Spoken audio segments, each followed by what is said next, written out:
تکوینی نظام میں اب خلافت کا زمانہ ختم ہو چکا تھا. الخلافت بعدی 30 سنہ، تو 29.5 سال حضرت علی تک اور 6 مہینے حضرت امام حسن تک، 30 برس. ثم یکون ملکا ورحمہ، ثم یکون ملکا عضوضا. تو آپ نے فرمایا میرے بعد خلافت 30 سال ہے، پھر بادشاہت ہوگی رحمت والی، حضرت معاویہ کی بادشاہت کی طرف اشارہ، اور پھر اس کے بعد ملک ہوگا کتے کی طرح کاٹ کھانے والا. بادشاہت صحابہ میں کسی کا بادشاہ ہونا بھی ضروری تھا، بہت ضروری تھا. کیوں؟ کہ بعد میں آنے والے جو بادشاہ ہیں اگر وہ کسی کو نمونہ بنا کے چلنا چاہیں تو صحابی کا نجوم کے لحاظ سے وہ عمر عثمان کا اتباع تو نہیں کر سکتے تھے. بڑی پرانی بات یاد آئی جو میں نے کہا، اس پر مجھے ایک واقعہ یاد آ گیا. مامون رشید جب خلیفہ بنا تو اس نے کہا ابو بکر خلافت کیسے کرتے تھے؟ ہم نے کہا ایسے کہا یہ تو میرے بس میں نہیں. کہا عمر کیسے کرتے تھے؟ کہا ایسے کرتے تھے. کہا یہ بھی میرے بس میں نہیں. کہا عثمان کیسے کرتے تھے؟ کہا یہ کرتے تھے. کہا بابا یہ بھی میں نہیں کر سکتا. علی کیسے کرتے تھے؟ کہا ایسے کرتے تھے. کہا بابا یہ بھی میرے بس میں نہیں. پھر کہنے لگا معاویہ کیسے کرتے تھے؟ کہا وہ ایسے کرتے تھے. کہا یہ تو میں بھی کر لوں گا. تو کسی صحابی کا بادشاہ ہونا بھی ضروری تھا کہ اگر کوئی بادشاہ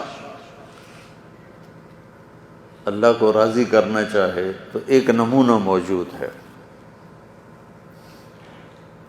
تو اللہ تعالیٰ نے بادشاہت کی ابتدا صحابہ سے کروائی اور انتخاب اس شخص کا فرمایا جو شرافت میں بنو ہاشم کے بعد ان کا نمبر تھا، بنو امیہ. ایک دوسرا اس شخص کا انتخاب فرمایا جو 19 برس پہلے حکومت کا تجربہ حاصل کر چکا تھا.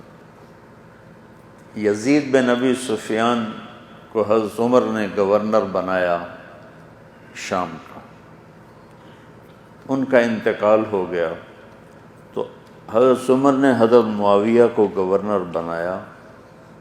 ان کے بھائی، یہ دونوں بھائی تھے، ماں الگ تھی، دونوں بھائی تھے.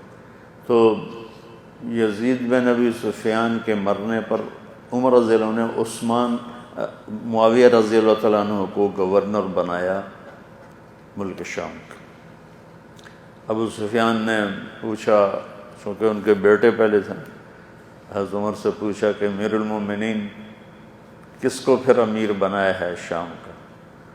تو انہوں نے کہا تیرے بیٹے معاویہ کا. جزاک اللہ خیراً وصلت الرحم، اللہ تیرا بھلا کرے، تو نے صلہ رحمی کی ہے. تو عثمان رضی اللہ تعالیٰ عنہ تشریف لائے تو انہوں نے ان کو مسلسل 12 سال امیر بنا کے رکھا. اور 6 سال پہلے وہ حضرت عمر کے زمانے میں امیر بن چکے تھے تو ان کو حکومت کا تجربہ تھا کہ حکومت چلانی کیسے. حکومت کو چلانے کا خاندانی طور پر بھی بیج تھا اندر، اور عملی طور پر بھی 18 برس انہوں نے حکومت کر لی تھی اور خلافت ختم ہو رہی تھی. تو اللہ تعالیٰ نے اس شخص کو حکومت عطا فرمائی جو حکومت بادشاہت کے لائق تھا اور اس کے قابل تھا.